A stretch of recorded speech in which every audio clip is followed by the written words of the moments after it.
शोर और ध्वनि, ठीक है। ऐसी ध्वनि जिसे सुनने पर अप्रिय लगे।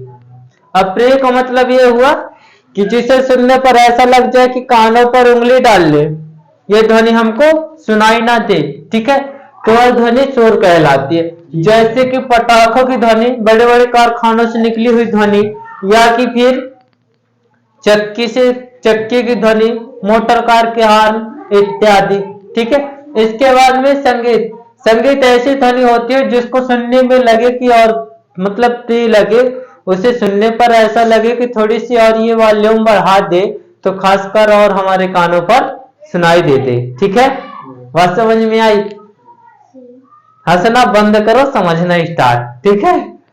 तो क्या होता है कि ऐसी ध्वनि जिस पर सुनने पर प्रिय लगे, जैसे संगीत, कोई गायक गाना गाता है तो इसे क्या लगेगा, सुनने पर ऐसा लगेगा कि और थोड़ी सी इसका जो स्पीकर होगा या साउंड होगी तो उनमें लगेगा थोड़ी से क्या कर दे, साउंड को और बढ़ा दिया जाए, वॉल्यूम और बढ़ा दिया जाए, तो क्या हो, हमारे कानों तक और ध्वनि सुनाई दे, ठीक है ना। अब आया मानवकरण।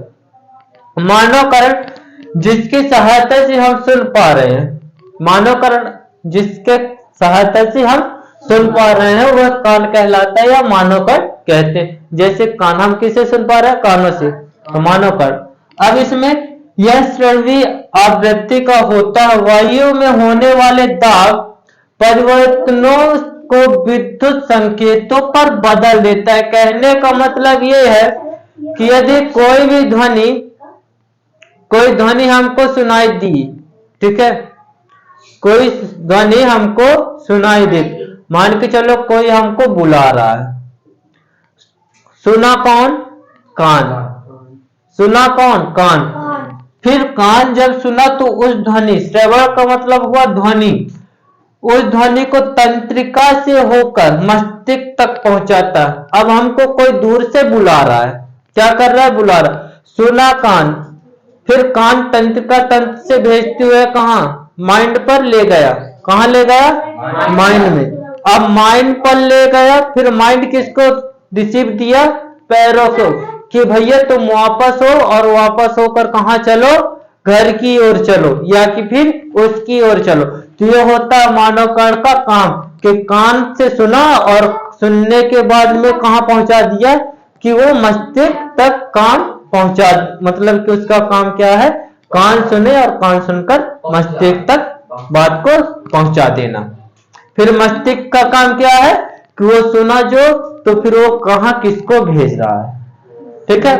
अभी मेरा काम क्या है, आंखों ने देखा, आंखों देखे, इसके बाद में क्या हुआ, आंख कहां तक, सिर्फ मस्तिष्क तक, मतलब माइंड तक पहुंचा दिया। अब माइंड के बाद में क्या काम है, माइंड का काम है कि उसको किस तरीके से बोलना और किस तरीके से समझाना है, ठीक है।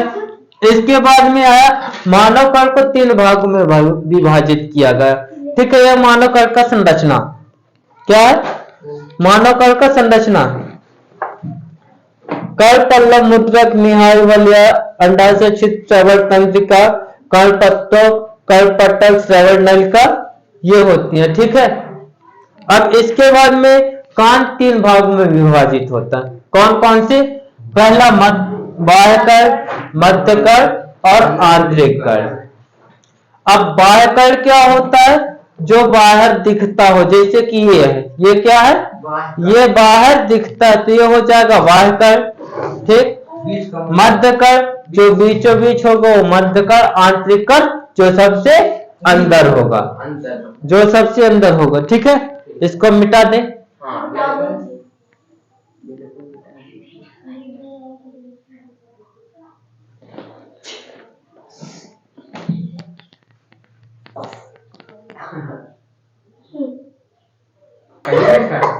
बाहर का, ठीक है, बाहर का, बाहर का कान जो कि बाहर की सतह पर देख सकते हैं। बाहर का मतलब ये हो कि बाहर का कान जिसे हम लोग देख सकते हैं अपनी आंखों से, इनको हम देख सकते हैं, ठीक है ना। और इसी को क्या बोलते हैं, कर्ण पल्लव, जो ये बाहर का ये होता है नाजुक सा भाग, इसे क्या बोलते हैं, कर्ण पल्लव, ठीक है। यह वातावरण में ध्वनि को एकत्रित करने का काम करता है। और कहने का मतलब ये है कि जो वातावरण पे ध्वनि होगा उसको क्या करने का काम करता है, इकट्ठा करने का काम करता है। ठीक है, इसके बाद में एकत्रित ध्वनि को कर्णपटल या कर्णपटल तक पहुंचाता। अब जो एकत्रित ध्वनि होगा, जो भी ध्वनि होगी उसको क्या करेगा, वह कर्णपटल या कर्णपटल तक पहुंचाने का काम करता है, जो कि एक पतली झिल्ली के आकार की होती है, आपकी फिर एक पतली झिल्ली होती है। ठीक है, अब इसके बाद में मध्य कर्ण। ठीक है, अब इसके बाद में आया मध्य कर्ण। मध्य कर्ण पर 3 हड्डियां पाई जाती हैं। पहला कंडीशन तो यह है कि जो मध्य कर्ण होता है वो 3 हड्डियों से मिलकर बना होता है। कौन कौन सी, मुद्रक, निहाई तथा वलय। ये तीनों हड्डियां कहाँ होती हैं, मध्य कर्ण पर उपस्थित होती हैं। ठीक है, कौन कौन सी, मुद्रक, निहाई और वलय। याद हो जाएंगे कौन कौन से, मुद्रक, निहाई, वलय। ठीक है, ये कहाँ पाई जाती हैं, कहाँ पाई जाती हैं, कौन से काट पे, मध्य कर्ण पर की मध्य, कौन कौन से, ठीक है। और ये तीनों हड्डियां एक दूसरे से क्या होती है, जुड़ी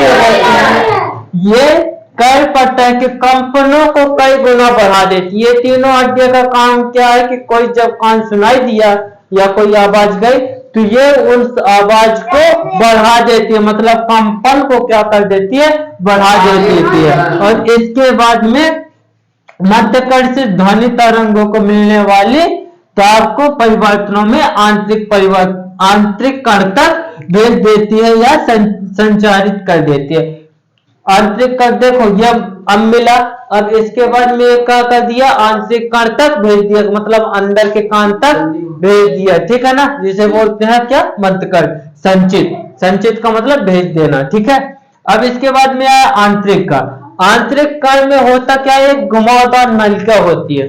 घुमावदार का मतलब ये हुआ कि वो ऐसे ऐसे करके घूमा रहती है। इसमें ये रहा, ये घुमावदार नलिका थी। ठीक है ना, जिसे कर्णवृत्त कहते हैं। क्या कहते हैं, कर्णवृत्त। ये घुमावदार नलिका होती है जिसे कर्णवृत्त कहते हैं। क्या बोलते हैं, कर्णवृत्त कहते हैं।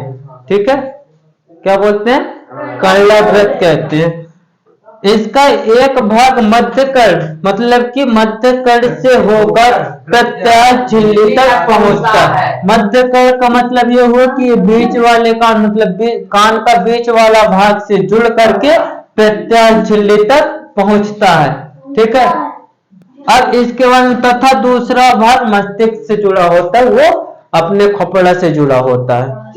ठीक है, और खोपड़ा जोड़कर वो ये काम कौन काम करता है, कोई आवाज को सुनने के बाद में मस्तिष्क तक भेजने के लिए क्या करता है, हाँ ठीक है, इसको खोपड़ा तक भेज देता है।